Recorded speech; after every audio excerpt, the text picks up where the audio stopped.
We begin this lecture by dismantling the greatest lie you have ever been told, which is the belief that you must search for your fortune outside of yourself, in the tangible world of facts and figures. You have been walking through this life, holding a golden ticket in your hand, while begging strangers for change and pleading with the world to give you what you already possess. You have been pleading for doors to open when you are the architect who built the building and holds the master key. The time has come to stop looking at the world as a place where you must earn your worth through struggle, and start seeing it as a stage where you must claim your identity through assumption.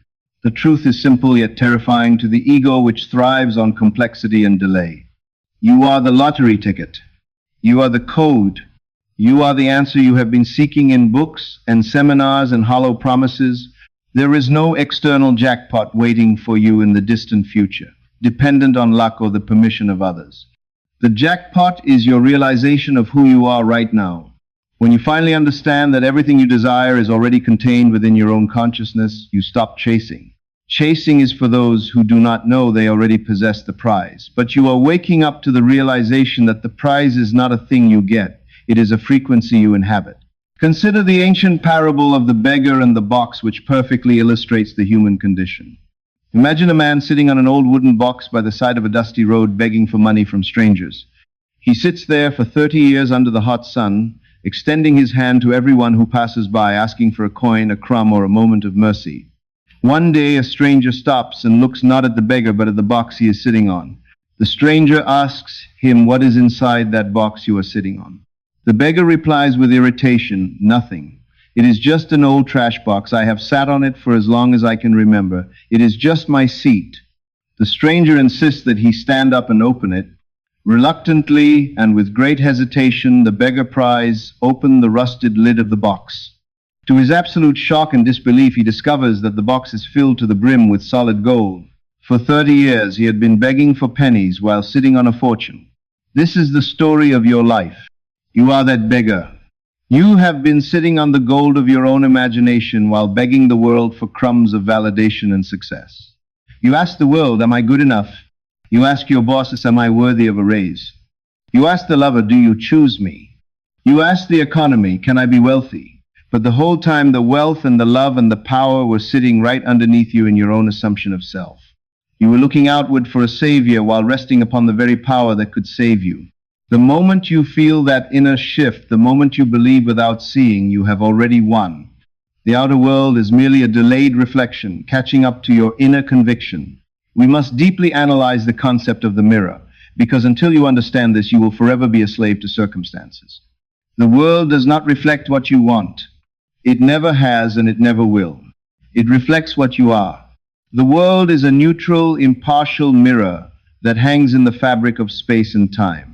If you stand before a mirror with a frown on your face and you scream at the reflection to smile, the reflection will not change. You can beg the reflection, you can bribe it, you can try to break the glass, but the reflection will remain stubborn and unyielding until you change your face. When you smile, the mirror has no choice but to smile back. This is the physics of reality. If you are vibrating at the frequency of waiting, the universe will give you more things to wait for.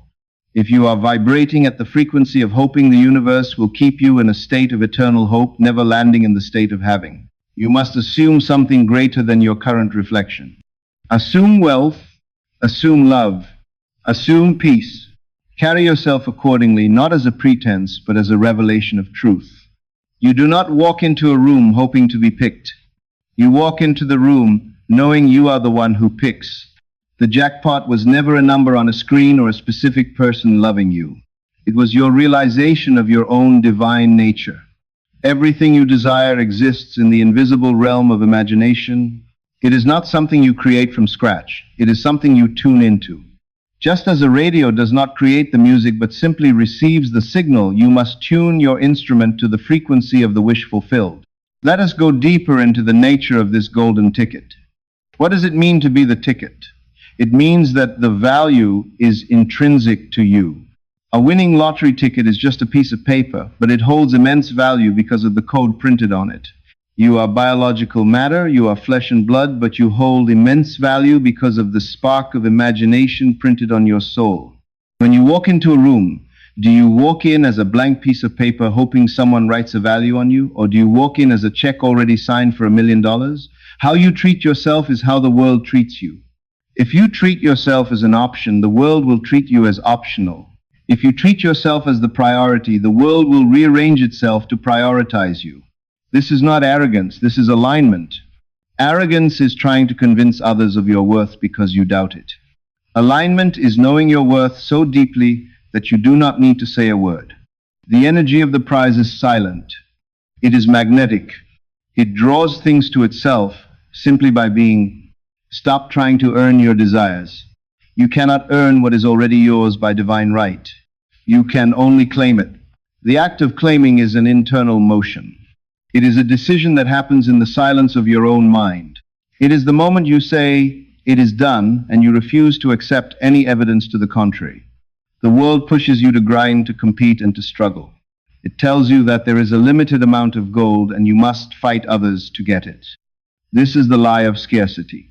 The truth is that there is no competition in the realm of consciousness. You are the only operant power in your reality. No one can take your good from you because no one else can occupy your state of consciousness. When you sit alone and imagine the life you want to live, you are not escaping reality, you are engineering it. You are the architect, drawing the blueprints for the next phase of your life. The clearer your inner picture, the faster the outer world bends to match it. The only delay is your doubt. The only block is your disbelief. But the moment you truly decide that what you imagine is real, the game changes. You no longer force, you no longer hope. You know, and in that knowing, life rearranges itself. People show up, opportunities arrive, coincidences become normal. Why does this happen? Because you are no longer in resistance. You are dwelling in the end where the desire is already fulfilled. You have scratched the surface of the golden ticket and revealed the winner underneath. Most people live their lives in reverse. They wait for the external condition to change before they change their internal state. They say, "I will feel secure when I have the money. I will feel loved when I meet the partner. I will feel healthy when the pain is gone." This is living as a victim of the mirror. You are waiting for the reflection to smile first. The master lives from the inside out. The master says, "I am secure now, and therefore the money must come. I am loved now, and therefore the partner must appear. I am healthy now, and therefore the body must heal." This requires a level of mental discipline that most people are unwilling to cultivate. It requires you to ignore the evidence of your senses. Your senses are wonderful servants, but they are terrible masters. They report to you the news of the past. When you look at your empty bank account, you are not seeing the present reality. You are seeing the crystallized result of your past poverty consciousness. It is a dead star. If you react to it, you breathe life into it and carry it into your future. To use your golden ticket, you must look at the empty account and feel the reality of the full account. You must override the sensory data with imaginal data. Desire is not something to be ashamed of. Desire is the voice of the golden ticket speaking to you. When you have a burning desire for something, it is proof that the thing desires you. You would not have the desire if the reality of it did not already exist in the quantum field. The desire is the ticket itself. The fact that you hold the ticket means you are entitled to the prize. Do not let the world tell you that you are greedy for wanting abundance or that you are foolish for wanting a specific love. Those desires are the coordinates of your destiny. But you must stop treating the desire as something you lack and start treating it as a memory of the future. A memory that you are pulling into the present moment. When you remember something from the past, you feel it. You can taste the food you ate, you can hear the music that played. You must learn to remember your future with the same sensory vividness. This is what it means to scratch the ticket. It means to reveal the reality that is hidden beneath the surface of the visible world. You are the operant power. This means that nothing happens in your world without your consent. You may say, "I did not consent to this poverty or this heartbreak," but I tell you that you did consent to it, not consciously perhaps, but through your assumptions. You assume that life is hard. You assume that you are unlucky. You assume that people leave, and your assumptions are always hardened into fact. The golden ticket is the power to change your assumption. It is the power to assume the best, even when the worst is happening. It is the power to assume you are the victor even when you look like the victim. The world will call you delusional. Let them. The visionary is always delusional to the realist until the vision becomes a reality, and then the realist calls the visionary a genius. Be willing to be misunderstood. Be willing to walk alone in your conviction. Your loyalty is to your inner vision, not to the opinions of the sleepwalkers. Let us discuss the energy of the prize versus the energy of the chaser. When you chase something, you run after it. This implies that it is running away from you. You cannot chase what is standing still. By chasing, you are confirming that your desire is elusive and separate from you. You are validating the distance. The golden ticket does not chase. The golden ticket sits still and waits to be cashed.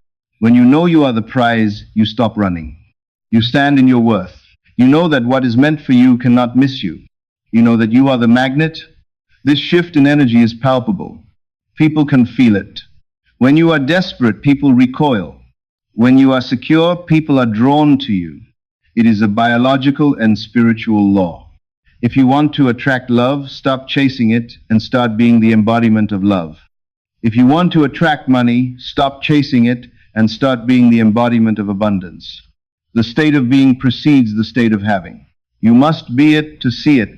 The illusion of time is another barrier to using your golden ticket.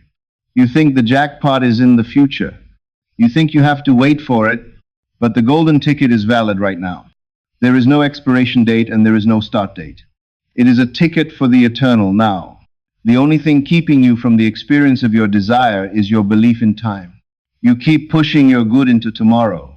You say, one day I will be happy, one day I will be rich, but the subconscious mind only knows the present tense. It does not understand tomorrow.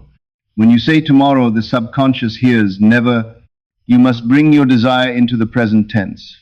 You must say, I am wealthy now. I am loved now. Even if your senses deny it, you must maintain this inner stance. This is how you cash the ticket. You cash it by claiming it in the now. Consider the architects of history. Every great structure, every empire, every work of art started as an invisible thought. It had no physical substance. It was just a firing of neurons in a human brain. But the person who held that thought treated it as a reality. They fed it with attention. They watered it with faith. And eventually the invisible thought became a visible fact. You are doing this every day, but you are doing it unconsciously. You are building prisons instead of palaces. You are imagining worst-case scenarios and then wondering why they happen. You are using your golden ticket to buy misery. Stop misusing your power. Wake up to the fact that you are a creator. Start imagining the best. Start assuming the highest. Use the ticket to buy freedom. Use the ticket to buy joy. The world is a stage and you are the writer, the director, and the lead actor. Everyone else is just a supporting cast member. They have no choice but to play the roles you assign to them. If you assign your boss the role of the tyrant, he will play it perfectly. If you assign your partner the role of the betrayer, they will play it perfectly. But if you rewrite the script and assign them the role of the benefactor or the lover, they must shift to match your new draft. You have the power to change people by changing your concept of them. This is the ultimate use of the golden ticket. It is the power to redeem your world. You do not need to fire the actors, you just need to give them a new script. And the script is written in the silence of your own imagination. Why do you doubt yourself? Why do you think the golden ticket is for someone else? It is because you have identified with your failures. You look at your past and you say, I have failed so many times. I must be a failure. But failure is just an event. It is not a person. You are not your past. You are the I am. The I am has no history. It is fresh and new in every moment. You can step out of the history of failure and into the destiny of success in the blink of an eye. All it takes is a radical shift in identity. You must die to the old man who believed he was poor and be born as the new man who knows he is rich. This is the true meaning of being born again. It is a psychological rebirth. It is stepping into a new state of consciousness where the old limitations do not exist. The golden ticket is also a ticket to peace. When you know you create your reality, you stop blaming others. You stop fighting with political parties or economic systems. You realize they are just reflections. You stop being a victim. This brings a profound peace. You realize that you are safe because you are the cause. You are not a leaf blowing in the wind. You are the wind. You find a stability within yourself that the world cannot shake. This peace is the fertile ground in which your desires grow. Anxiety kills manifestation. Peace cultivates it. When you hold the golden ticket, you hold your peace. You know that everything is working out for you because you have decreed it so. Let us return to the beggar on the box. What was the moment of his transformation? It was the moment he looked inside. He had to stand up. He had to disturb his comfort. He had to look where he had never looked before. You must be willing to disturb your own comfort. You must be willing to look inside and challenge your old beliefs. You have to be willing to admit that you have been sitting on a fortune while acting like a pauper. This requires humility and courage. But the reward is a life of limitlessness. You are no longer bound by the circumstances of your birth or your education or your bank account. You are only bound by the limits of your imagination. And imagination has no limits. So I ask you today, are you ready to stop begging? Are you ready to open the box? The gold is there. It has always been there. It is your birthright. You do not need to earn it. You just need to recognize it. This awakening is the most important event of your life. It is the moment you graduate from the school of hard knocks to the school of conscious creation. You take back your power. You take back your mind. You stand tall in the knowledge that you are the operant power. You are the golden ticket. There is nothing outside of you that can give you what you want, and there is nothing outside of you that can keep it from you. It is all an inside job. As we move forward into the mechanics of how to use this power, remember this foundational truth. Your identity is the key.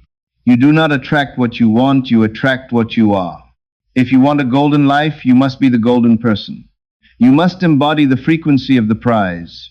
You must walk, talk, and think as the winner. Not in the future, but now. This is the way. This is the truth. This is the life. The ticket is in your hand. The box is open. The gold is yours. Now that we have established the foundation of your identity as the golden ticket and the operant power, we must move from the philosophy of existence to the mechanics of creation. It is one thing to know you are God in human form, but it is another thing entirely to exercise that power to pay the rent or heal the body or attract the specific love you desire. We now enter the architecture of belief. I call it architecture because belief is not a mist that floats in the ether. It is a structure that you build stone by stone within the mind. And the mortar that holds this structure together is feeling. You have heard the phrase, feeling is the secret 1,000 times, but I dare say that most of you still do not grasp the depth of this word. When I speak of feeling, I am not speaking of high emotion. I am not speaking of hysteria or jumping up and down with excitement. Those are exhaustible emotions, and they often imply that the thing you desire is a surprise or a miracle, which means it is not yet natural to you. In the language of the law, feeling is the sensation of acceptance. It is the feeling of naturalness. It is the silent knowing that says it is done. Let us dissect this concept of naturalness, because it is the barrier that keeps 90% of manifestations from grounding. If I were to give you $1 million today, you would be excited for an hour or a day. But if you had had that money for 10 years, you would not be excited, you would be comfortable. You would walk into a store and buy what you want without a racing heart. You would pay your bills without a second thought. That state of non-reaction, that state of comfort, is the feeling of the wish fulfilled. To manifest your desire, you must not aim for the excitement of getting it. You must aim for the satisfaction of having it. You must practice the feeling until the extraordinary becomes ordinary.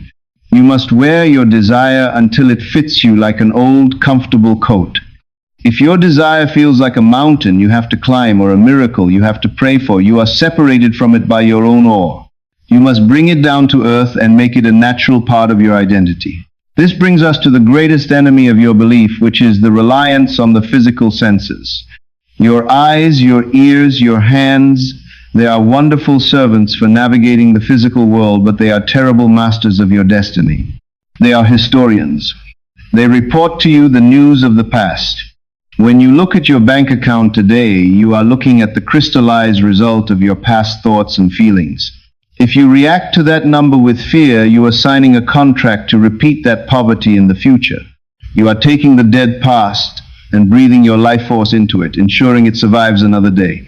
To be the architect of reality, you must learn the discipline of ignoring the evidence of the senses. This is not delusion, this is spiritual maturity. It is the ability to look at a fact and deny its finality. You look at the diagnosis and say, I see you, but I do not accept you as the ultimate truth.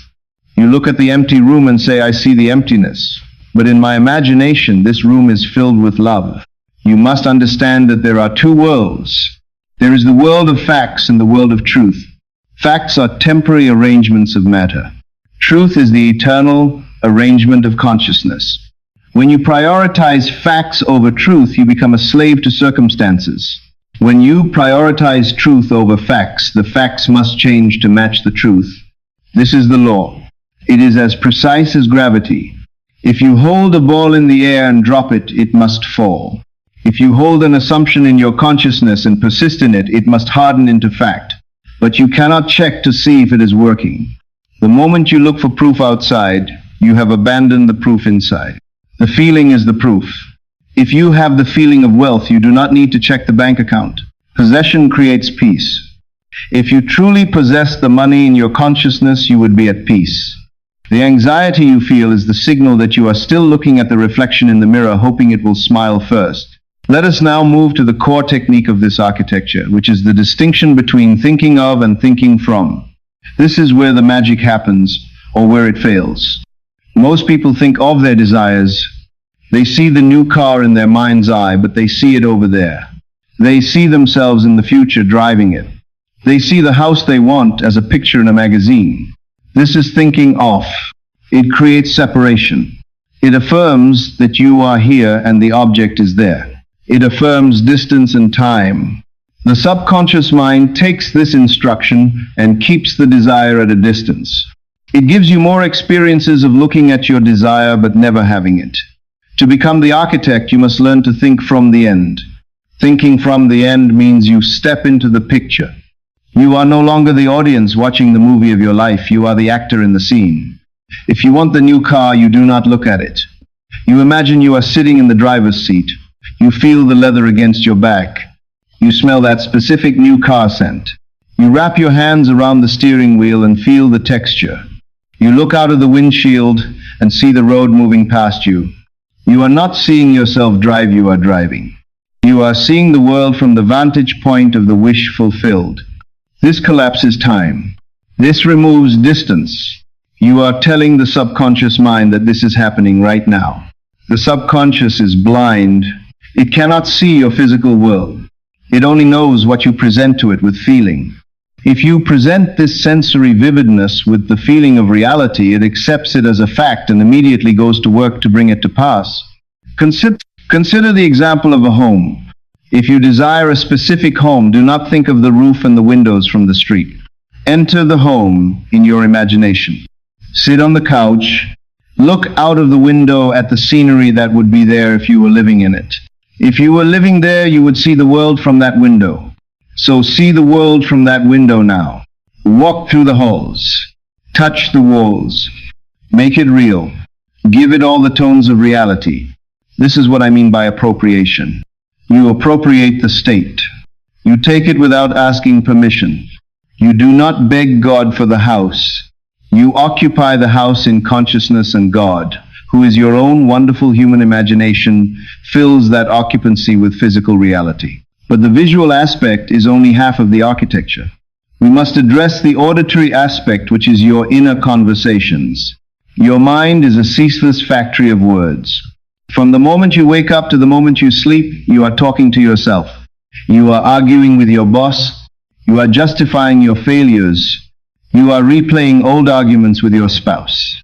You are complaining about the economy. You may think these are just private thoughts, but I tell you they are the creative commands of your reality. Your inner speech is the vibratory signature you send out to the universe. If your inner speech is in conflict with your desire cannot manifest. You cannot visualize wealth for 10 minutes and then spend 16 hours mentally complaining about bills. The 16 hours of complaints will outweigh the 10 minutes of visualization. You must go on a mental diet. Just as you would not eat poison because it would kill your body, you must not think poison because it kills your future. This requires a vigilance that few are willing to practice, but it is the secret of the masters. You must become the guardian of the threshold of your mind. When a negative thought approaches, you must challenge it. If you find yourself having a mental argument, stop immediately. Do not finish the sentence. Rewrite the script. Hear the person saying what you want them to say. Hear your boss congratulating you on your excellent work. Hear your partner telling you how much they love you. Hear the bank teller telling you your balance is substantial. Your inner conversations must match the state of the wish fulfilled. This is a subtle art. It is the art of pre-hearing the news you want to hear. Imagine a friend of yours, a friend whose voice you know well. Imagine they are standing in front of you right now. Hear them say to you, "I am so thrilled for your success." Hear the specific tone of their voice. Hear the joy in their words. And then reply to them. Say, "Thank you, it is wonderful, isn't it?" Feel the reality of that conversation. When you do this, you are creating an echo in the future. The physical world must create the event that allows that conversation to take place. You are sending a sound wave into the future, and it must bounce back to you as a physical fact. This is how you engineer your life. You do not wait for the news. You create the news in your mind first. Now we arrive at the concept of the Sabbath. This is often the most misunderstood part of the law. The Sabbath is not a day of the week. It is a psychological state of rest. It is the feeling of relief that comes when the work is done. When you have successfully performed the act of thinking from the end and you have aligned your inner speech, there comes a moment of release. It is like the sexual act. There is a build-up of tension, and then a release, and then a feeling of peace. Manifestation is spiritual impregnation. You work in your imagination until you feel the explosion of relief that says, "It is done." Once you reach this point, you enter the Sabbath. In the Sabbath, you do not worry. You do not wonder when it is coming. You do not keep doing the technique out of fear that it didn't work. You rest. You walk through your day with a quiet, secret satisfaction. You know that you are pregnant with your desire and that in due season it must be born. The anxiety that usually plagues you disappears. Why would you be anxious about something you already have? If you have the feeling of having, you cannot have the feeling of wanting. They are opposite states. The presence of anxiety is the proof that you have not yet entered the Sabbath.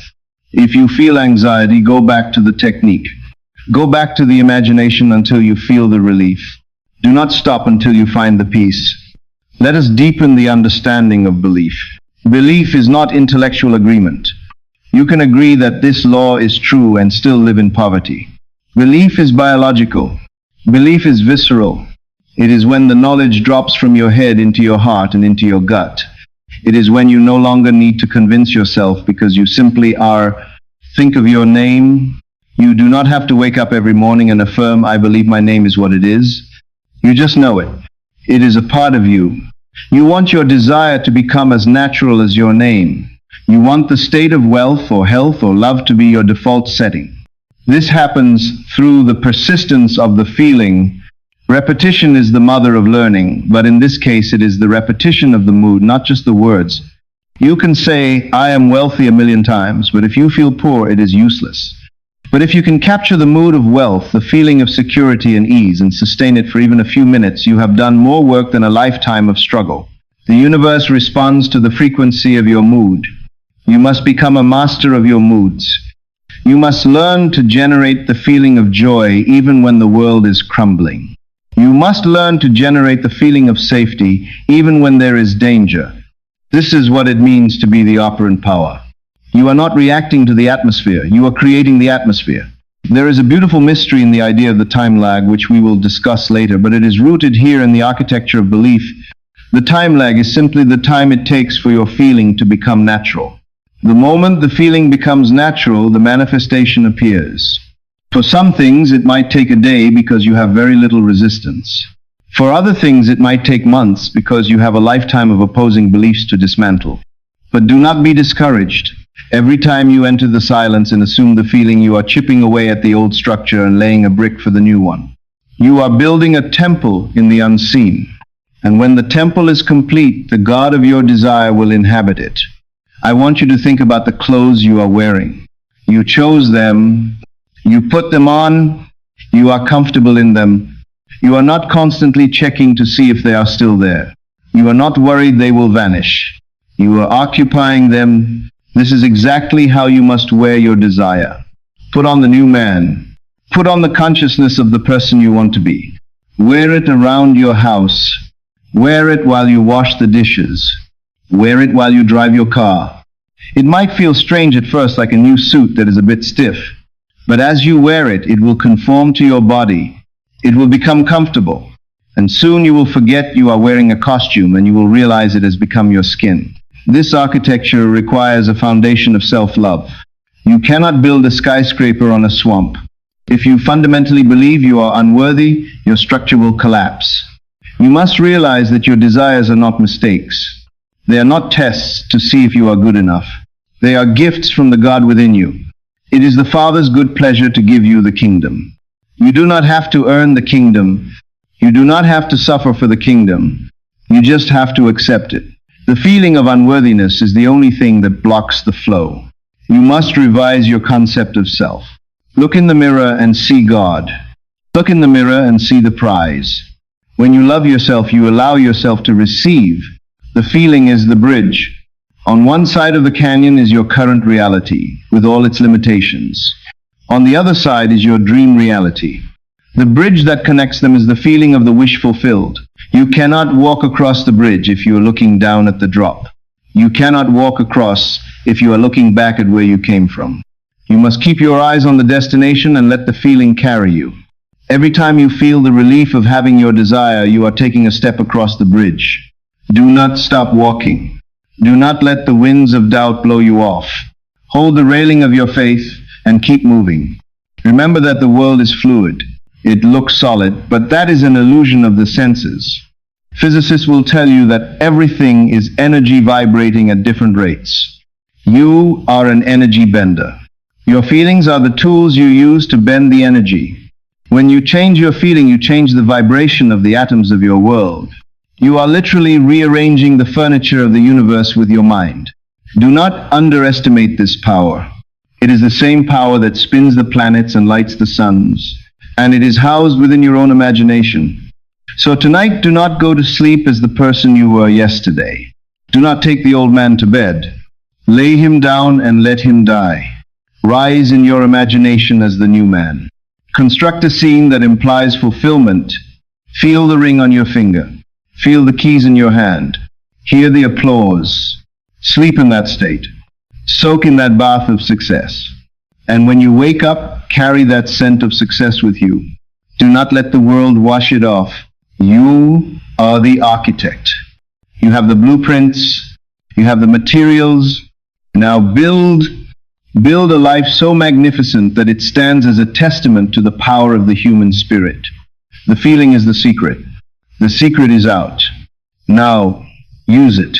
You now hold the keys to the kingdom. But a key is useless if it stays in your pocket. You must use it. Do not let this knowledge fade into the background of your busy life. Test it. Prove it. Be the evidence. If this masterclass has served you today, I ask you to share it with someone else who needs to remember their worth. Be the light for another. And if you have not yet done so, subscribe to this channel and turn on the notification bell so you never miss a step in your evolution. We are rising together. Leave a comment below declaring, "I am the golden ticket," to seal your intention today. I read your words and I stand with you in your assumption. Go now and build a masterpiece. Thank you. We have now traveled through the awakening of your true identity as the golden ticket, and we have constructed the architecture of belief within the silence of your mind. We have planted the seed in the fertile soil of the Sabbath, where you have felt the relief of the wish fulfilled. Now we must open the door and step out into the world of Caesar, the world of shadows and hard physical facts. We arrive at the phase that tests the soul of every creator. This is the phase between the planting and the harvest. It is the bridge you must cross to get from where you physically are to where you mentally have journeyed. You have done the work in the silence, you have felt the reality, you have lived in the end, and yet you wake up the next morning and the bank account is still empty. The bed next to you is still cold. The pain in your body remains. It is here in this gap between the inner reality and the outer reflection that most people lose their way. They look at the physical evidence and they say, it did not work. They allow the silence of the universe to discourage them.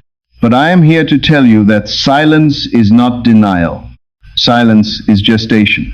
You are now entering the bridge of incidents. This is the natural and sometimes chaotic series of events that the universe must construct to move you from your present state to your desired state. You must understand that we do not live in a world of magic where a bag of gold drops from the ceiling the moment you close your eyes. We live in a world of natural law. When you impregnate your subconscious mind with a new reality, you have set a cause in motion. But every cause must have an effect, and that effect must unfold across a timeline. This unfolding is what Neville Goddard called the bridge of incidents. It is a series of events that you walk across often without even knowing you are on it until you reach the other side. The subconscious mind is infinitely wise. It knows the shortest and most natural path to the fulfillment of your desire. It has access to every person and every circumstance and every possibility in the world. Once you have planted the seed, the subconscious immediately begins to influence the world around you to bring that seed to fruition. It moves people to call you. It inspires you to go to a certain place. It causes coincidences that seem random but are actually the orchestrated movements of your own deeper self.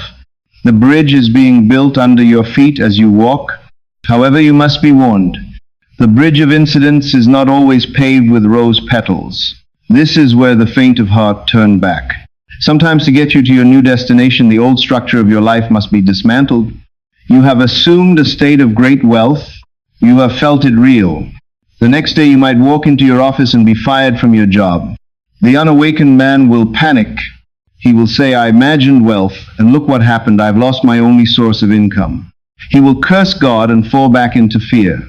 But the awakened man understands the nature of the bridge. He knows that perhaps that job was the very thing holding him back from his fortune. He knows that the firing is not a tragedy but a necessary demolition. You cannot build a palace on the site of a shack until you tear down the shack. The dust of the demolition might blind you for a moment. It might look like failure, but it is actually the first sign of success.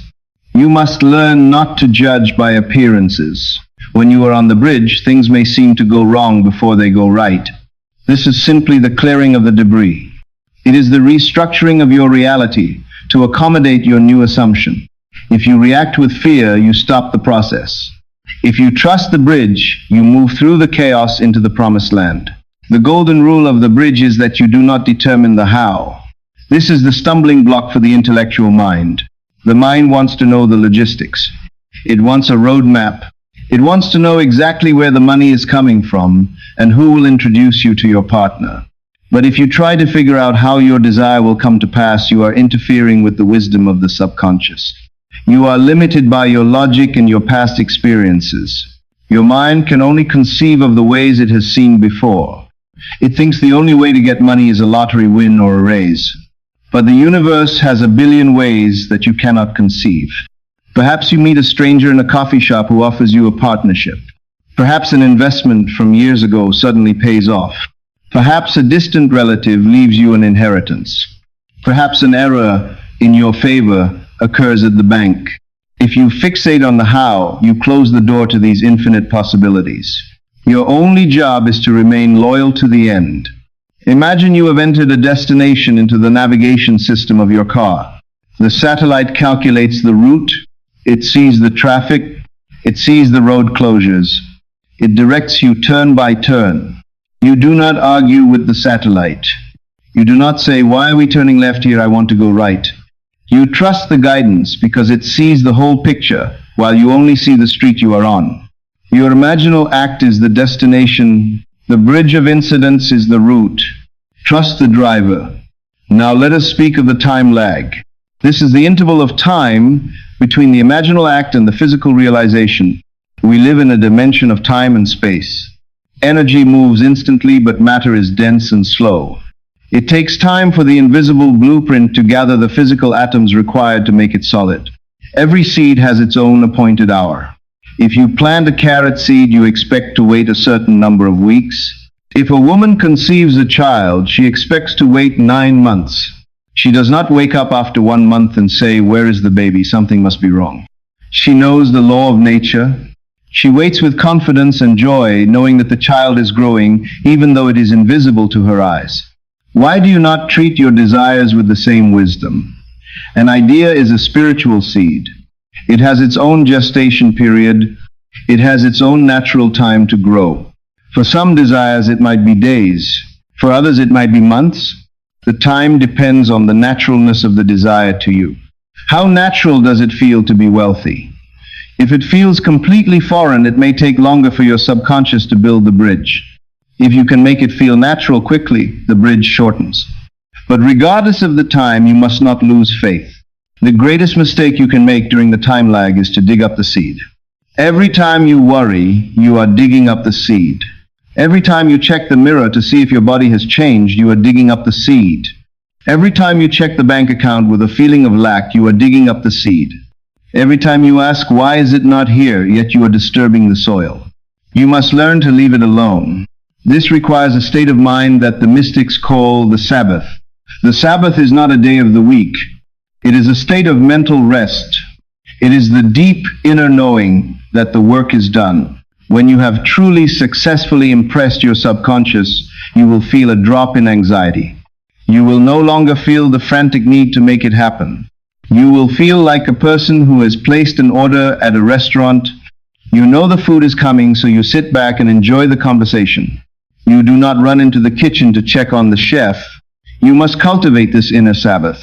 Walk through your days with the quiet confidence of someone who holds the title deed to a property, even if they have not yet moved in. The deed is your imagination. The move is inevitable. We must also discuss the role of others in your bridge of incidents. Neville Goddard gave us a profound phrase, "Everyone is you pushed out." This means that the people in your world are reflecting your state of consciousness. They are the messengers of your inner beliefs. If you need a job, there must be someone who needs to hire. Your desire and their desire fit together like a puzzle piece. The subconscious mind influences them to find you just as it influences you to find them. You are all interconnected in the vast web of creation. You do not need to manipulate people. You do not need to force your will upon them. You only need to change yourself. If you change your conception of yourself to that of a person who is loved, then the people in your world must witness that love. They will be compelled to treat you with love. Even those who were previously cold or indifferent will shift their behavior to match your new vibration. Or if they cannot match it, they will fade from your experience and be replaced by those who can. This is not magic, it is the law of resonance. You act on the world by acting on yourself. Do not fear that your desire will hurt others or take from others. The universe is abundant. Your gain is not another's loss. When you rise, you lift the world with you. When you become wealthy, you have more to give. When you become healthy, you become a beacon of hope. Trust that the bridge of incidents is orchestrated for the highest good of all involved. You play your part by holding the vision and let the universe manage the logistics. The bridge of incidents is built on a foundation of coincidences. But a coincidence is only God acting anonymously. You will meet the right person at the exact right moment. You will turn on the radio and hear the exact piece of information you needed. You will walk down a street you never walked down and see a sign that changes your life. These are not accidents. These are the breadcrumbs of the bridge. Follow them. Act on your hunches. If you feel a sudden urge to call someone, call them. If you feel a pull to go somewhere, go there. This is how you walk across the bridge. You move with the flow of your intuition, which is the whispering of your subconscious mind, guiding you step by step. Let us address the concept of signs. A wicked generation seeks a sign. Why is it wicked to seek a sign? Because seeking a sign implies that you do not believe you have it. If you have the money in your pocket, you do not ask for a sign that you have money. You know it. When you look for signs on the outside, you are saying, I am not sure if this is working. You are looking at the reflection to tell you who you are. But the reflection follows you, it does not lead you. Signs follow, they do not precede. The only sign you need is your own internal change of feeling. If you feel different, the sign has already appeared. Jonah was in the belly of the whale for 3 days. This story tells you that you must live in the belly of your desire. You must be consumed by it. You must be inside of it. When you are inside the whale, you cannot see the outside world. You are cut off from the evidence of the senses. This is where you must be. Stay in the deep. Stay in the feeling. And when you are ready, the whale will spit you out onto dry land. The manifestation will appear, but do not look for the land while you are in the whale. Trust the whale to take you there. But what do you do when the time lag stretches on and doubt creeps in? This is the test of persistence. Doubt is the devil in the details. It whispers that you are foolish. It points to the calendar and mocks you. It says, look, it has been a month and nothing has changed. When this happens, you must remember that the 3D world is a delay mechanism. It is dense. It takes time for energy to condense into matter. If you look in the mirror, the reflection moves instantly because light is fast. But matter is slow.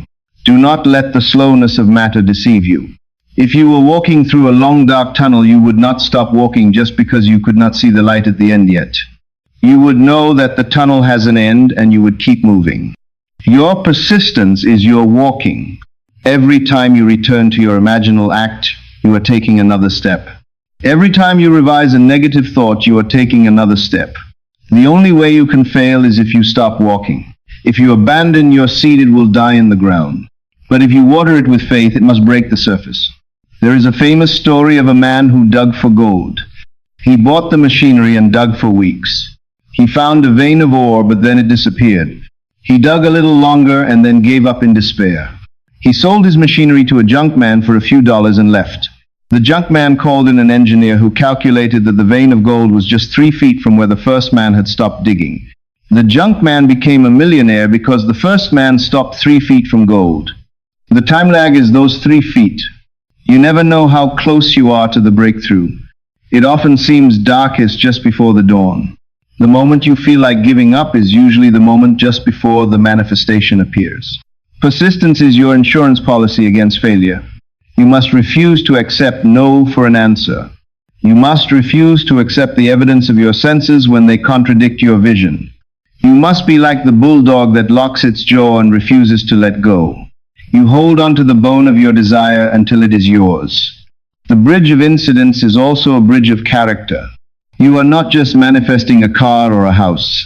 You are manifesting a new version of yourself.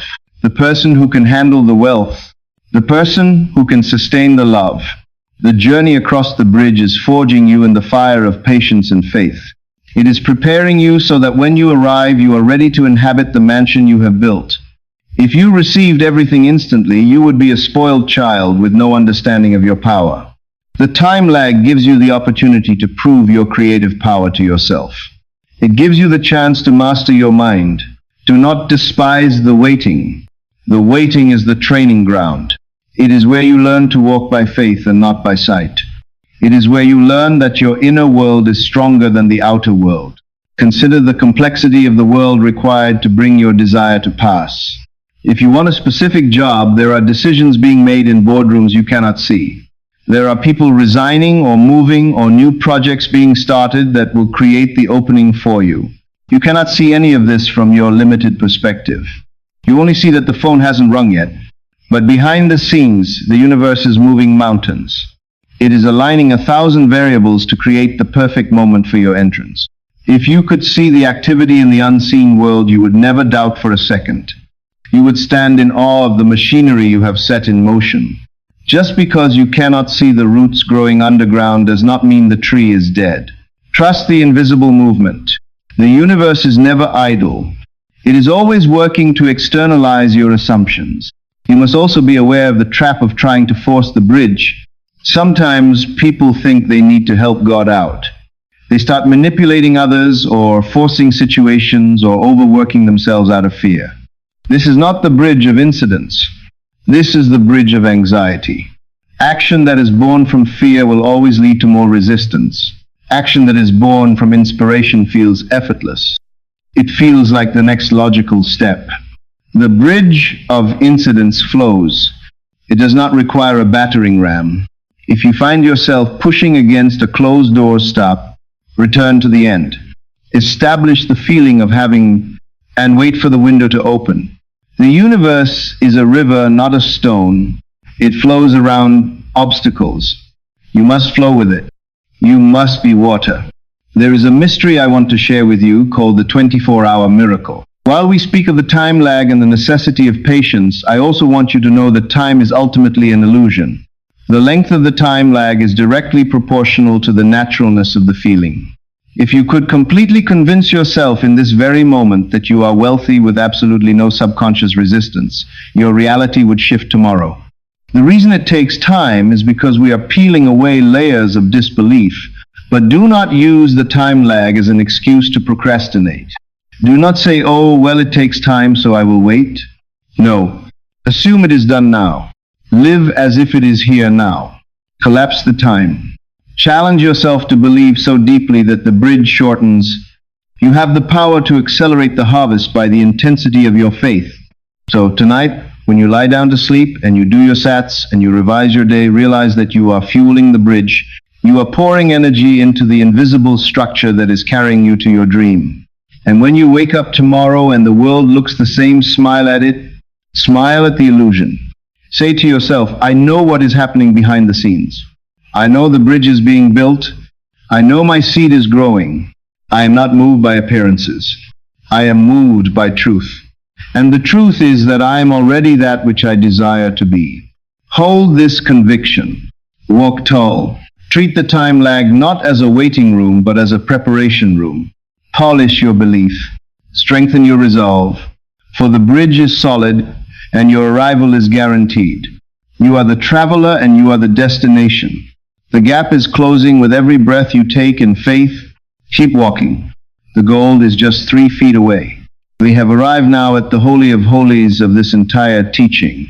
We have spoken of the awakening of your identity and the planting of the seed through belief and the endurance of the bridge of incidents. But now we must confront the greatest paradox of creation, which is the art of divine detachment. This is the stumbling block where the majority of seekers fall.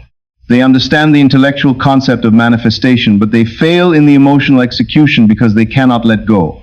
They are like a person who plants a seed and then stands over it, blocking the sunlight with the shadow of their own anxiety. To master the art of being the architect of reality, you must master the art of letting go. You must understand that detachment is not a giving up of your desire, but a giving up of your desperation. It is the absolute conviction that the thing you desire is already yours, and therefore you no longer need to struggle to get it. This is the shift from the state of wanting to the state of having. And it is only in the state of having that the physical world can respond. Let us dissect the vibration of wanting, because this is the trap that keeps you poor and lonely. When you say, "I want money," or "I want love," or "I want health," you are making a declaration of lack. The word want by definition means to be without. If I say I want water, it implies I do not have water. The universe is a non-judgmental mirror. It reflects your dominant vibration. If you vibrate at the frequency of wanting, the universe must give you more experiences of wanting. It will keep the object of your desire just out of reach like a carrot on a stick so that you can continue to experience the state of wanting. This is why people pray for years and nothing happens. Their prayers are affirmations of absence. They are begging a God who is outside of them to give them something they believe they do not have. But the true God is within, and the inner God only responds to the feeling of possession. You must stop wanting and start possessing. Consider the analogy of sand in your hand. If you try to hold on to sand by squeezing your fist as tight as you can, the sand slips through your fingers. The harder you squeeze, the more you lose. This squeezing is the energy of attachment. It is fear. It is the belief that if I do not hold on tight, it will get away from me. It is the belief that the universe is a hostile place that wants to rob you. But if you open your hand and hold it flat, the sand sits there perfectly. It does not move. It is secure. This open hand is the energy of detachment. It is the energy of trust. It says, I do not need to strangle my desire to keep it. I possess it by divine right. Most of you are strangling your dreams. You are obsessing over them. You are checking for them every hour. You are worrying about the how and the when. You are suffocating the very seed you planted. You must open your hand. You must relax your grip. You must know that what is yours cannot be taken from you, and what is not yours you cannot force to stay. This brings us to the profound truth that possession creates peace. Think about the things you already own. Think about the shoes on your feet, or the car you drive, or the bed you sleep in. You are completely detached from these things. You do not walk around all day affirming, I have shoes. I really hope my shoes are real. I really hope my shoes don't leave me. You do not worry about whether your bed will disappear while you are at work. You are at peace regarding these items because you accept them as facts of your life. You have appropriated them. They are yours. This feeling of naturalness and peace is the secret frequency of manifestation. To manifest $1 million, you must become as detached about the $1 million as you are about your shoes. You must normalize the extraordinary. As long as your desire feels like a mountain you have to climb or a miracle you have to wait for, you are separated from it. It must become ordinary to you. It must become natural. It must feel like wearing an old comfortable coat. But how do you achieve this detachment when the bill collectors are calling, or when you are lonely and the bed is cold? This is the great work. This is where you prove your mastery. Detachment requires you to withdraw your attention from the problem and place it entirely on the solution within. You must realize that the 3D world is only a shadow. If a dog barks at a shadow, the shadow does not bite back. The shadow has no power. The problems you face in the physical world are shadows of your past thoughts. If you give them your emotional energy, you feed them. You make them monsters. Detachment is the withdrawal of that food. You look at the debt and you feel nothing. You do not ignore it in terms of responsibility, but you ignore it in terms of emotional validity. You say to the debt, you are an illusion created by my past fear and I no longer feed you. Then you turn inward and you feed the feeling of abundance. Let us revisit the restaurant analogy because it is the most perfect illustration of faith. When you go to a restaurant and you order your meal, you give the waiter your order and he walks away. What do you do next? Do you worry that the chef has run out of food? Do you follow the waiter into the kitchen to make sure he creates the ticket? Do you sit at the table trembling in fear that you will starve? No. You sip your water, you talk to your friend, you enjoy the atmosphere. You are completely detached from the process of cooking because you are confident in the result of eating. You have placed your order and you trust the system. The universe is a kitchen that has never failed. You have placed your order through your imaginal act. You have planted the seed. Now, why are you trembling? Why are you trying to cook it yourself? Your interference only delays the meal. Get out of the kitchen. Sit back. Prepare the table. Make space in your life for the arrival. This is the active side of detachment. It is not apathy. It is expectant trust. There is a distinct difference between detachment and not caring. Some people think detachment means becoming cold or indifferent. They say, well, I will just give up on my dream, and if it happens, it happens. That is not detachment. That is defeat. That is hopelessness, masked as wisdom. True detachment is full of love and passion, but it is void of anxiety. You love your dream. You visit it in your imagination daily. You feel the joy of it, but you do not need it to manifest right this second to be happy. You are happy because you have it within. The inner satisfaction is enough.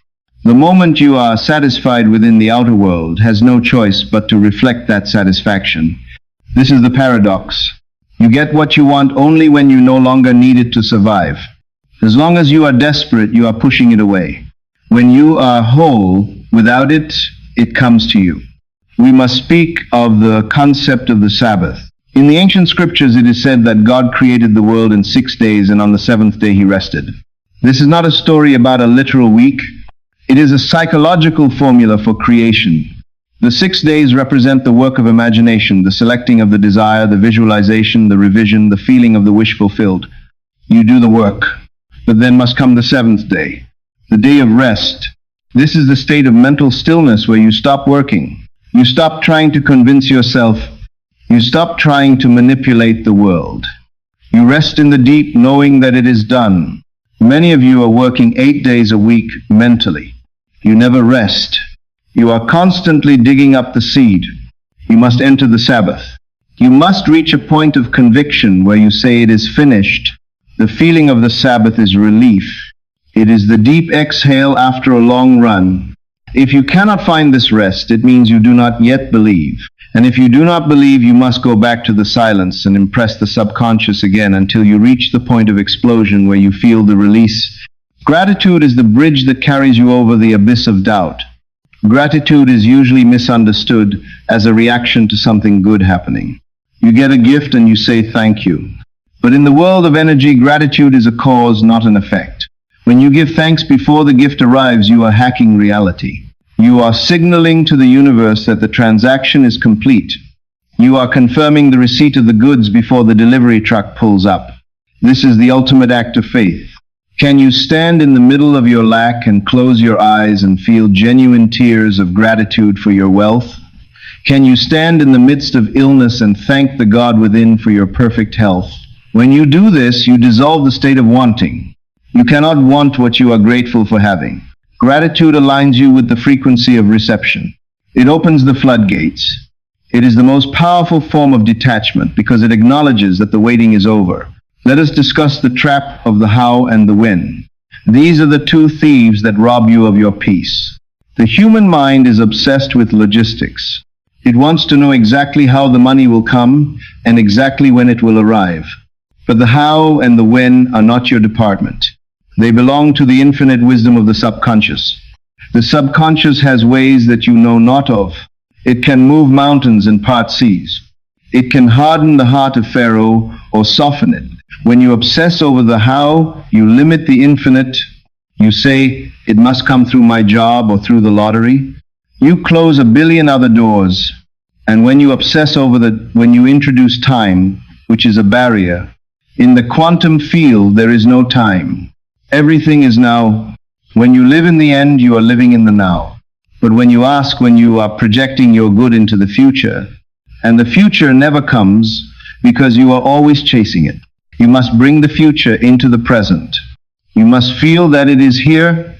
Detachment also means detaching from your old identity. You cannot be the new person and the old person at the same time. You cannot be the wealthy benefactor and the struggling victim simultaneously. You must let go of the old story. Many of you are addicted to your struggle. You get attention from your struggle. You bond with others over your struggle. You use your struggle as an excuse for why you are not happy. To manifest a new reality, you must completely detach from the glory of your suffering. You must be willing to be happy even if it makes others uncomfortable. You must be willing to be successful even if it means leaving your old crowd behind. This is a sacrifice that must be made. You must die to the old self to be born as the new. This is the crucifixion of the ego and the resurrection of the imagination. Let us practice this detachment right now. I want you to feel the weight of the desire you have been carrying. Feel the heaviness of the need. Feel the tension in your chest that asks, is it coming? Is it coming? Now I want you to imagine that a divine hand reaches down and lifts that burden off your shoulders. Imagine that a voice whispers to you, it is done. Feel the weight vanish. Feel your shoulders drop. Feel your breath deepen. This lightness is the state of detachment. It is the feeling of floating. You are no longer swimming upstream, fighting the current.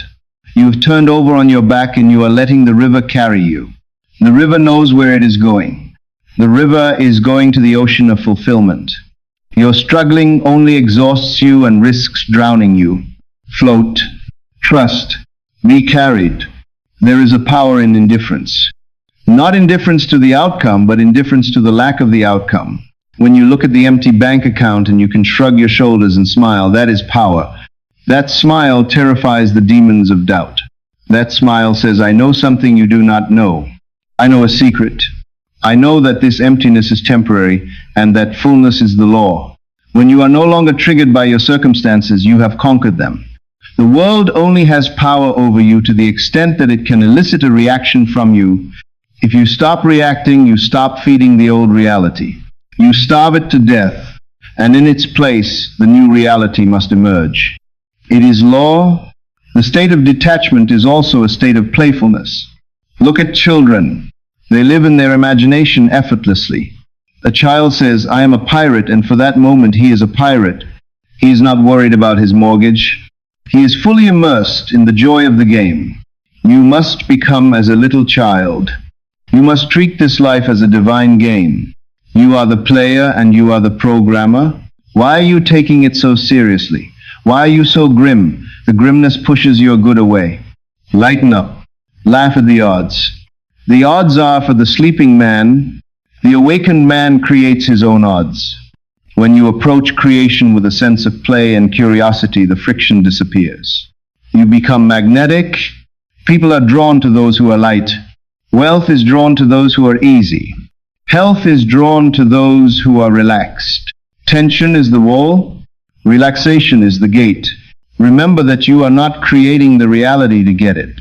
You are creating the reality to become it. The purpose of the manifestation is not the car or the house. The purpose is the expansion of your consciousness. The car and the house are just the toys you get to play with because you expand it. Once you realize this, you stop idolizing the objects. You stop worshiping the money. You worship your own expanding, wonderful human imagination. The objects are just shadows. Why would you worship a shadow? Worshipping the object creates attachment. Worshipping the source creates detachment from the object and union with the power. Be in love with the power, not the projection. This is especially true in relationships. So many people chase specific people. They beg for love. They text and call and manipulate. This is the most repellent energy in the universe. If you are chasing someone, you are screaming, I am not the prize. You are screaming, I am not worthy. And they will run from you. You must let go. You must be willing to lose them to get them, or to get someone better. You must stand in your own value and say, I am love. I am the prize. If they cannot see that it is their loss, not mine, when you adopt this attitude, you become irresistible. Because you are no longer taking energy, you are generating energy. You are a sun. The planets revolve around the sun. Be the sun. Stop trying to be a satellite. Let us speak of rejection as redirection. Sometimes you think you want something, but the universe knows it is too small for you. You think you want that job, but the universe knows you are meant to own the company. So you get rejected from the job, you cry and you panic. You do not realize that the door was slammed in your face to force you to turn around and see the open gate to your destiny. Do not fight rejection. Thank it. It is the guardrail keeping you on the highest path. Detachment allows you to see rejection without bitterness. You understand that if it is not this, it is something better. You never settle for less. You only accept the equivalent or the superior. Silence is your greatest ally in detachment. When you are detached, you do not need to explain yourself. You do not need to defend your dream. You do not need to tell people what you are manifesting. You just know. The need to talk about it comes from the need for external validation. When you stop seeking validation, you stop leaking energy. Keep your counsel. Walk in the mystery. There is something very powerful about a person who is moving with a secret purpose. It makes the world curious. It makes the world bend. Be the mystery. As we move toward the final seal of this teaching, I want you to make a covenant with yourself. Promise yourself that from this night forward, you will stop begging. You will stop checking. You will stop worrying. You will do your work in the silence of the night. You will plant your seed with intensity, and then you will walk away. You will walk away with the swagger of a God who knows his command has been heard. You will go about your day doing what needs to be doing, chopping wood and carrying water, but you will do it with a secret smile. You will wash the dishes knowing you are a millionaire. You will drive your old car knowing the new one is already parked in your consciousness. You will inhabit two worlds at once, but your loyalty will be to the invisible world. This is the discipline. This is the narrow gate. Few find it because few are willing to let go of the safety of their worry. But you are not the few. You are the awakened. So let it go. Whatever it is that you are holding on to so tightly, let it go. Release it into the ether. Trust that the structure of the universe is designed to support you. You are not an anomaly. You are not a mistake. You are the central processing unit of your reality. If you say it is done, it is done. The only thing that can undo it is your doubt. So starve the doubt and feed the faith. Live in the Sabbath. Rest in the finished work. And watch as the world scrambles to obey your command. The divine detachment is the ultimate freedom. It is the freedom from the tyranny of the senses. It is the freedom to be happy now. And in that happiness is the magnet that draws all the stars from the sky to lie at your feet. Be still and know that you are God. We stand now at the summit of this journey. We have traversed the valleys of awakening, where you realize that you are not a victim of the world, but the creator of it. We have walked through the mechanics of the night, where you learn to plant the seeds of your future in the fertile soil of sleep. We have crossed the bridge of incidents, understanding that the chaos of change is merely the restructuring of reality. And we have mastered the art of divine detachment, learning to hold our desires with an open hand rather than a clenched fist. Now we arrive at the final seal.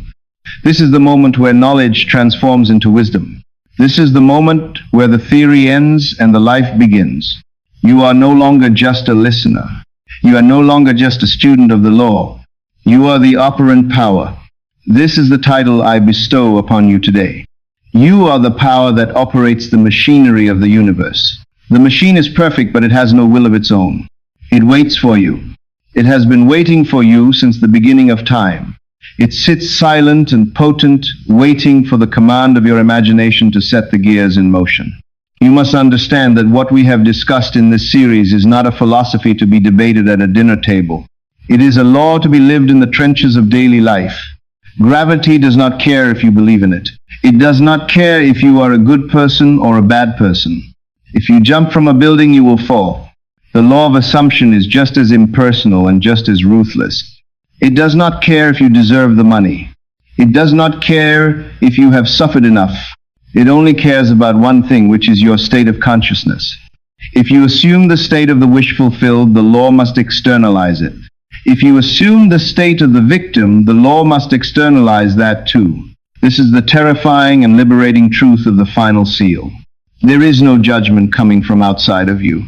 There is no deity sitting on a cloud keeping a scorecard of your sins and virtues to decide if you get the house or the healing. You are the judge. You are the jury, and you are the executioner of your own sentence. If you sentence yourself to poverty by dwelling in thoughts of lack, there is no power in the universe that can overturn that verdict. But you?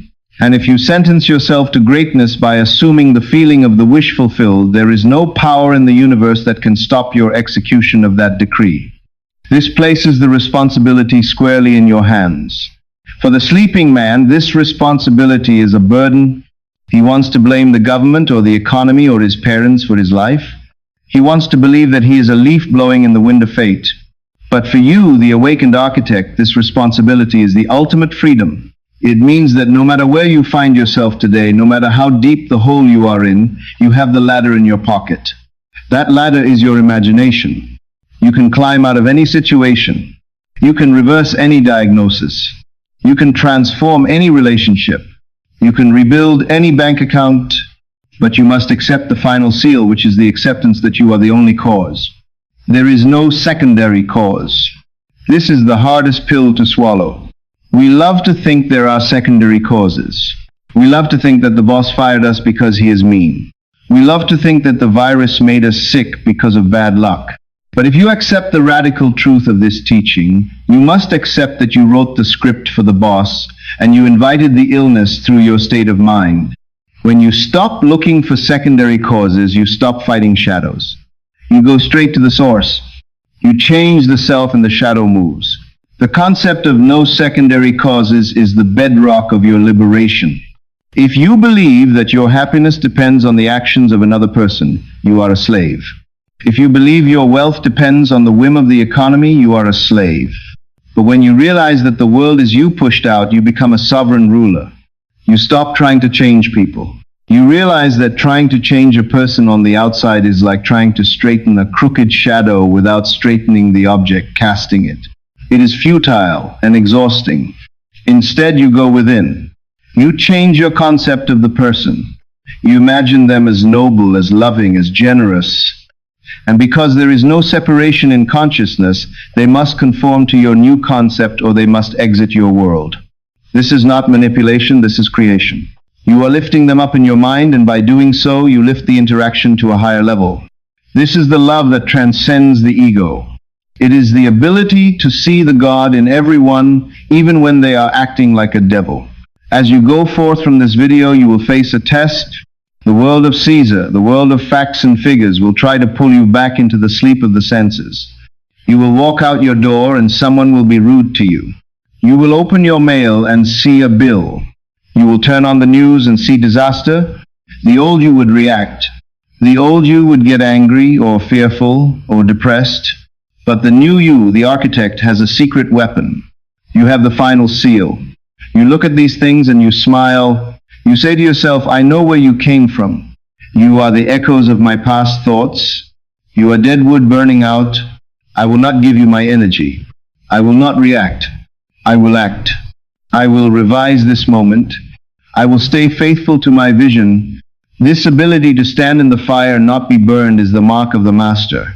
It is easy to believe in the law when things are going well. It is easy to feel wealthy when the check arrives. But can you feel wealthy when the account is overdrawn? Can you feel loved when you are alone? That is the test. That is where the rubber meets the road. If you can do that, you have passed the final seal. Let us speak of the ancient warning regarding Lot's wife. In the scripture, she was told not to look back as she fled the city of destruction. But she looked back and she was turned into a pillar of salt. This is not a historical event, it is a psychological instruction. Salt is a preservative. When you look back at your past mistakes, your past traumas, and your old identity, you are preserving them. You are keeping them alive. You are turning your fluid potential into frozen regret. Do not look back. The past is dead. It has no power over you unless you revive it with your attention. The person you were yesterday does not exist. The failures of yesterday do not exist. You are born new in every moment.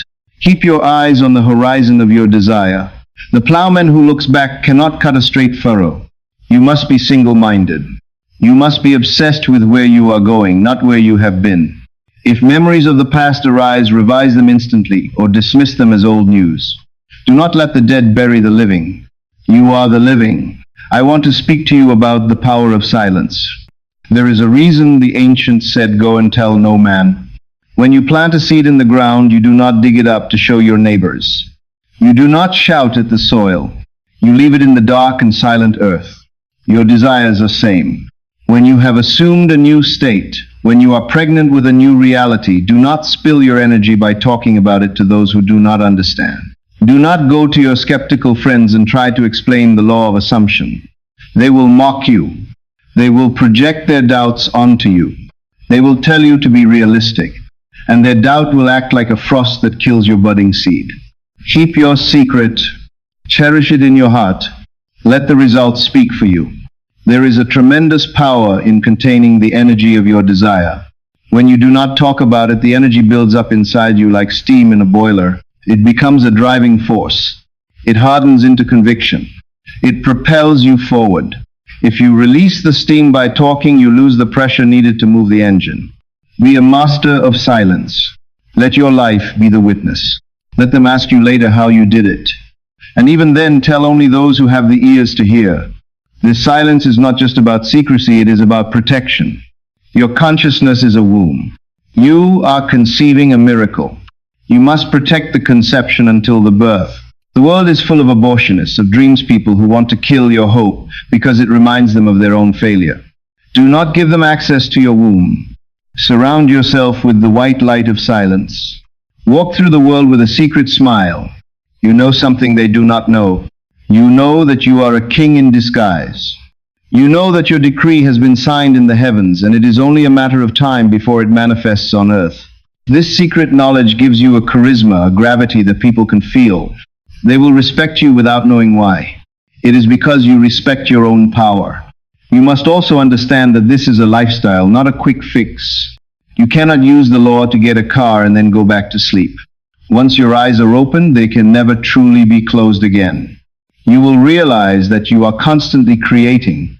Every moment is a creative act. Every conversation you have with yourself is a brick in the building of your future. You must become vigilant. You must become the guardian of your mind. You will find that you can no longer indulge in gossip. You can no longer indulge in self-pity. You can no longer indulge in arguments, not because these things are morally wrong, but because they are too expensive. You cannot afford to pay for them with your reality.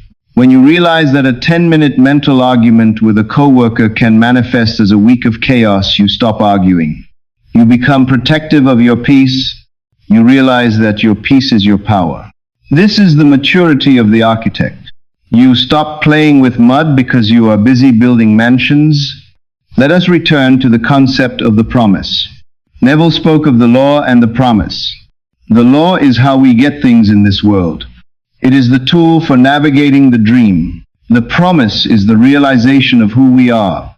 By using the law, by successfully manifesting your desires, you are doing more than just accumulating stuff. You are proving to yourself your own divinity.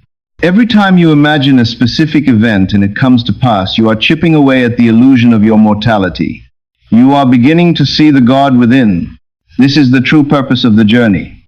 It is not about the money. The money is just a toy to show you that you can create. It is about the expansion of your awareness. It is about waking up to the fact that you are the dreamer of the dream. And as you wake up, the dream becomes lucid. You can fly, you can bend the walls, you can change the scenery, but you must claim your power. No one can give it to you.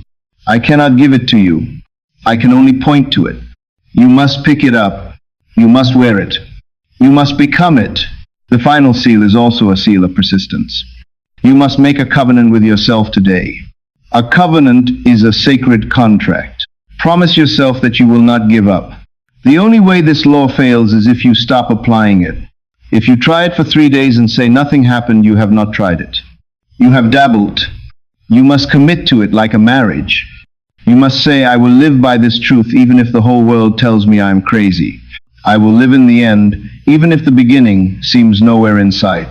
I will trust my imagination more than I trust the news. When you have this level of resolve, the universe bends the knee. The universe respects authority. It responds to the one who knows who they are. Be that one. Walk with the stride of a king or a queen. Not with arrogance, but with a quiet, unshakable knowing. When you walk into a room, carry the atmosphere of your fulfilled desire with you. People will feel it. They won't know why, but they will respect you. They will open doors for you. They will want to be near you. You are radiating the frequency of the finished work. I want you to think about the legacy you are building. You are the architect of reality, not just for yourself, but for everyone around you. When you lift yourself up, you lift your family. When you become abundant, you can help others. When you become healthy, you inspire others. Your rising is the rising of the collective. Do not feel guilty for your desires. Your desires are the fuel for the evolution of the world. By fulfilling your potential, you are glorifying the creative power that sent you here. So dare to dream big. Do not play small to make others comfortable. Expand your imagination. Stretch it until it hurts. What would you dare to assume if you knew you could not fail? Assume it. Dare to walk on the water. The water will hold you up if your faith is solid. The only thing that sinks you is looking down at the waves. Keep your eyes on the horizon. Keep your eyes on the vision. You are the golden ticket. Never forget this analogy. You have spent your life thinking the ticket was something you had to find. A partner, a job, a lucky break. But the ticket is your own I am. The moment you say I am wealthy, you have scratched the ticket. The moment you say I am loved, you have cashed it in. There is no waiting period on the divine ticket. It is valid forever. It is valid now. Stop searching. Stop begging. Start claiming. Start being. The world is a banquet, and you have been starving yourself because you didn't know you sat at the head of the table. Sit down. Eat. Drink. Enjoy the fruits of your imagination. As we seal this message, I want you to feel the weight of the old identity falling off your shoulders. Feel the heavy coat of victimhood slipping away. Feel the chains of the past dissolving into dust. Stand up in your mind. Stand straight. Feel the crown of sovereignty upon your head. You are not a body with a soul, you are a soul with a body. You are infinite consciousness having a human experience. You are the writer, the director, and the star. The lights are on. The camera is rolling. What scene will you play next? Do not play the victim anymore. It is a boring role, and you are overqualified for it. Play the victor. Play the lover. Play the master. The audience of the universe is waiting to applaud. Now I have a final charge for you. We have spent this time together building a sanctuary of truth in your mind. But a sanctuary is not a place to hide, it is a place to recharge, so you can go out and transform the world. I ask you to join this legion of awakened minds. If you have not yet subscribed to this channel, do so now, not just as a viewer, but as a member of a community that is choosing to wake up. We are building a vibration here. Every person who joins strengthens that field. Share this message with those who are ready. Do not cast your pearls before those who are not. But if you see a spark in someone, help them fan it into a flame. We are all walking each other home. As we close this script, I want to seal it with the ancient blessing of the I Am. Close your eyes for a moment. Take a deep breath. Say to yourself, I am. Feel the power of those words. I am. Before the world was, I am. After the world fades, I am. In this presence, all things are possible. In this presence, all debts are paid, all diseases are healed, all love is restored. You are not a body, you are the I Am wearing a body. Remember this when you open your eyes. Remember this when you face the world. You are the operant power. You are the golden ticket. The blueprint is signed. The construction has begun. The result is inevitable. Go now and live as if the dream is already your reality. Do not look back. Look forward. Look inward. The kingdom of heaven is within you, and the kingdom is simply your imagination waiting to be ruled by love. Rule it wisely. Rule it with conviction. And watch as your life becomes the masterpiece it was always intended to be. It is done. It is finished. It is yours. Walk in peace and let the world reflect your glory. You now hold the keys to the kingdom. But a key is useless if it stays in your pocket. You must use it. Do not let this knowledge fade into the background of your busy life. Test it. Prove it. Be the evidence. If this masterclass has served you today, I ask you to share it with someone else who needs to remember their worth. Be the light for another. And if you have not yet done so, subscribe to this channel and turn on the notification bell so you never miss a step in your evolution. We are rising together. Leave a comment below declaring I am the golden ticket to seal your intention today. I read your words and I stand with you in your assumption. Go now and build a masterpiece. Thank you.